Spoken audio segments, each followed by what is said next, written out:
যে কোনো অজুহাতেই হোক না কেন, নিজের ভাইয়ের সাথে, নিজের বোনের সাথে, মায়ের সাথে, বাবার সাথে, ফুফুর সাথে, চাচার সাথে, মামুর সাথে, খালার সাথে, চাচাতো ভাই বোনের সাথে, ফুফুর সাথে সংশ্লিষ্ট যারা আছে তাদের সাথে, এক কথায় রক্ত সম্পর্কীয় যত আত্মীয় আছে তাদের সাথে, এবং কি শ্বশুরবাড়ির লোকজন আছে, কোনো যুক্তিসঙ্গত কারণ ছাড়া তাদের সাথে আপনি সম্পর্ক ছিন্ন করলেন।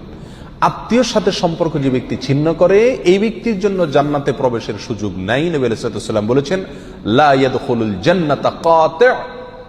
যে ব্যক্তি আত্মীয়তার সম্পর্ককে ছিন্ন করে ফেলে, কোনো সম্পর্ক রাখে না, কথাবার্তা বন্ধ করে দেয়, উঠা বসা বন্ধ করে দেয়, এই ব্যক্তি জান্নাতে প্রবেশ করবে না। আপনার জান্নাতে যাওয়ার স্বার্থেই আপনাকে রক্ত সম্পর্কে আত্মীয়দের সাথে কি করতে হবে? সম্পর্কটাকে রক্ষা করে রাখতে হবে।